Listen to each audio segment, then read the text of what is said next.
नमस्कार, सुप्रभात, वंदे मातरम। प्रातःकालीन इस मंगल वेला में हंसा वाहिनी वीणा पाणी को शत शत नमन करते हुए रुचिरा पाठ्य पुस्तक के द्वितीय भाग के षष्ठ पाठ सदाचार में ऑनलाइन क्लास में प्यारे बच्चों आप सभी का हार्दिक स्वागत एवं अभिनंदन करती हूँ। प्यारे बच्चों, पूर्व की क्लास में हमने 5 पाठ तो पढ़ा, साथ ही 3 सामयिक जांच पत्रों को भी किया। आइए प्यारे बच्चों, आज की ऑनलाइन क्लास में पढ़ते हैं षष्ठम पाठ को, पाठ 6 को। पाठ का नाम है सदाचार। प्यारे बच्चों, हमें जीवन में किस प्रकार के आचरण करने चाहिए, किस प्रकार की रीति नीति को अपनाना चाहिए, इन तमाम बातों की जानकारी आपके इस पाठ में दी गई है।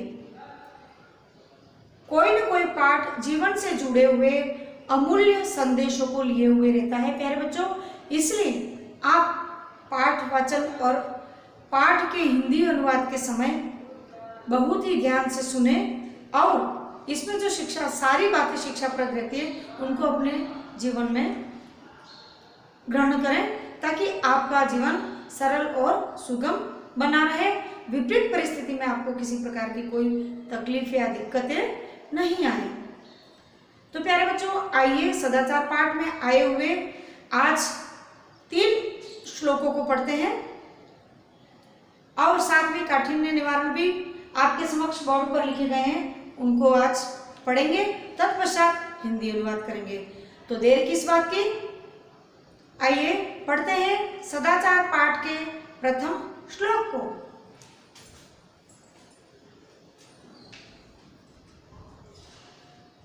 प्यारे बच्चों, श्लोक को पढ़ने से पूर्व पढ़ते हैं इन तीनों श्लोकों में आए कठिन शब्दों को। रिपु यानी शत्रु, उद्यम यानी परिश्रम, शरीरस्य यानी शरीर में स्थित, स्वाहा यानी कल, अवसितति यानी दुखी होता है, पूर्वान्ह यानी दोपहर से पूर्व, अंधत्वम यानी झूठ। आइए, आपने कठिन शब्दों को पढ़ा, अब पढ़ते हैं पाठ में आए प्रथम श्लोक को। श्लोक का वाचन करके फिर उसका हिंदी अनुवाद किया जाएगा।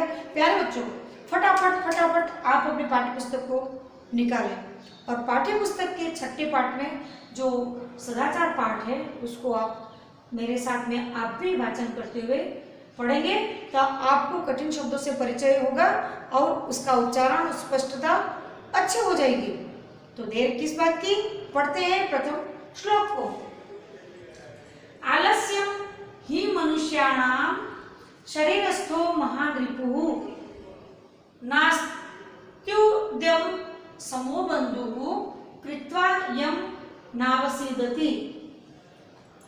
प्यारे बच्चों, आपने श्लोक का वाचन किया। यहां पर बताया गया है आलस्य मनुष्य की शरीर की सबसे बड़ी शत्रु है। कहा भी गया है आलस्यता जीवित मनुष्य की कब्र होती है। आप आलस रखोगे, किसी काम में रुचि नहीं रखोगे, न पढ़ने में, न घर के कामकाज में, न स्वयं शरीर के ऊपर, तो आपके लिए एक कब्र के समान है। इसलिए प्यारे बच्चों, हमें आलस्य को दूर भगाना है, शरीर में स्वयं स्फूर्तिवान बनना है, ऊर्जावान बनना है, तभी आप सभी कार्य को आराम से कर पाओगे। नास्त्युद्यम समो बंधुः कृत्वा यम नावसीदति। प्यारे बच्चों, अगर शरीर में स्फूर्ति रहेगी, ऊर्जा रहेगी, स्वतः आप श्रमवान हो जाएंगे। आलस्य को अपने शरीर में स्थित रखा तो कोई भी काम आप नहीं कर पाओगे। इसलिए प्यारे बच्चों, आलस्य को दूर भगाएं, स्फूर्तिवान बने, ऊर्जावान बने, श्रमवान बने। इस श्लोक का यही अर्थ है कि हमारे शरीर का सबसे बड़ा शत्रु कौन है? आलस्य।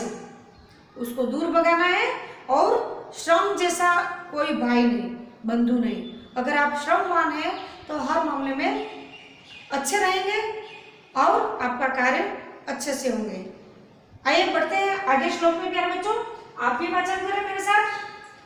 स्वाहा कार्य मध्य कुर्वीत पूर्वान्हे चापरा नीकम नहीं प्रतीक्षते मृत्यु कृतमस्य न वा कृतम।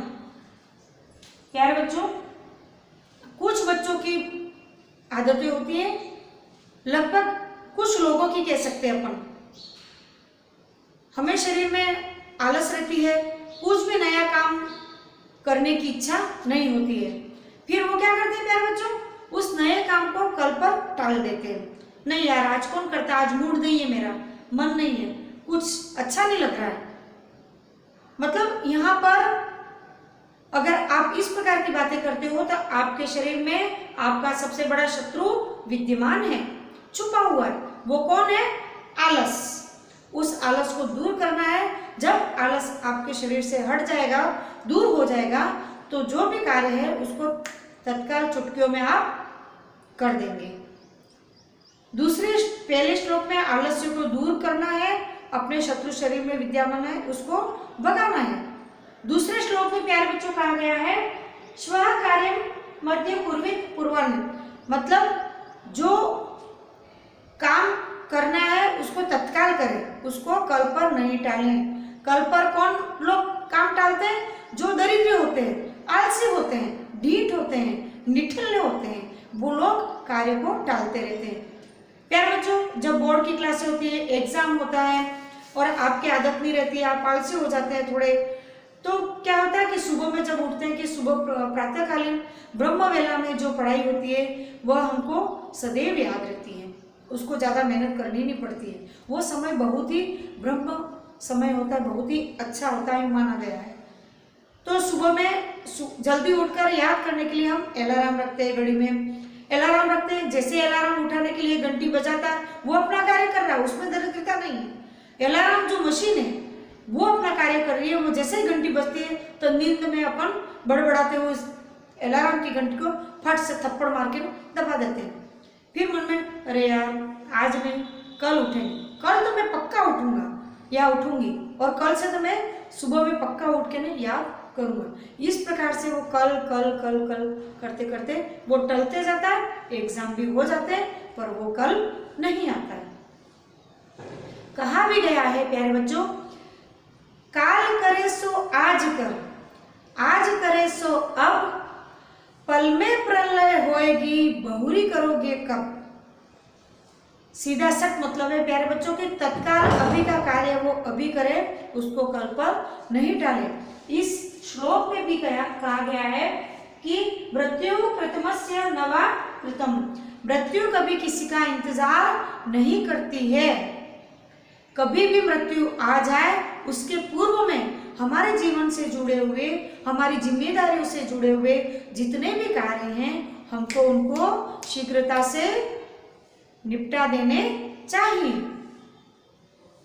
जो भी अच्छा कार्य उसको कल पर टाला, हो सकता है कुछ भी दुर्घटना घटना हो सकती है तो वो कार्य आपका निकल जाए, आप नहीं कर पाओगे। इसलिए प्यारे बच्चों, सबसे पहले हमें आलस को दूर करना है।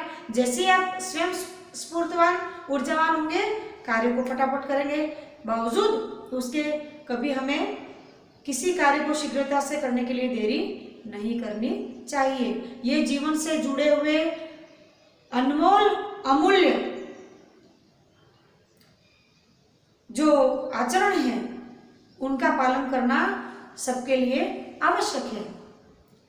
प्यारे बच्चों, तीसरे श्लोक में चलते हैं, वाचन करते हैं। आइए। सत्यम ब्रूयात् प्रियम ब्रूयात् न ब्रूयात् सत्यम प्रियम, प्रियम च नानृतम ब्रूयात् एष धर्म सनातन। हमारे सनातन धर्म, हमारे संस्कृति, हमारे संस्कार, भारतीय हमारी परवरिश में कहा गया है कि सदा सत्य बोलो। जी हाँ प्यारे बच्चों, हमें हमेशा सत्य बोलना चाहिए। पर कैसा सत्य बोलना चाहिए? प्रिय। हम सत्य तो बोल रहे हैं पर अकड़ कर बोल रहे हैं, चिल्ला कर बोल रहे हैं, डांट कर बोल रहे हैं, लताड़ कर बोल रहे हैं, तो वो सत्य तो कहलाएगा पर अच्छा नहीं लगेगा।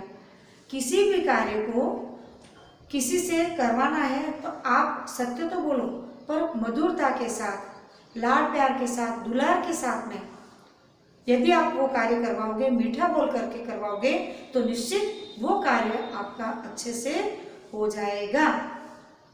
उसकी बजाय प्यारे बच्चों, आप प्रिय तो बोल रहे हो, पर प्रिय बोलने के साथ में सत्य बात नहीं कर रहे हो, झूठ बोल रहे हो, तो वो भी काम का नहीं।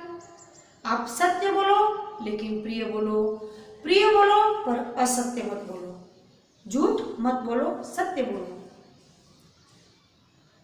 तो हमें हमेशा सत्य बोलना चाहिए, झूठ कभी नहीं बोलना चाहिए, पर सत्य कैसा बोलना चाहिए? मीठा, मधुर, ताकि सुनकर उस कार्य को या जो भी बात है, गलती हो तो वो स्वतः स्वीकार कर लेगा और आपकी जो मधुरता है वो हमेशा वो याद रखेगा।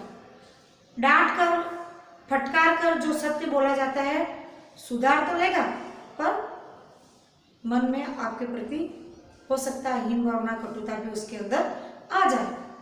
इसलिए हमें हमेशा मधुरता के साथ में सत्य बोलना चाहिए, मधुरता के साथ में कभी भी झूठ और असत्य नहीं बोलना चाहिए। अगर प्रिय बोल करके आप असत्य बोलेंगे, झूठ बोलेंगे, तो वो सदाचार के विपरीत है।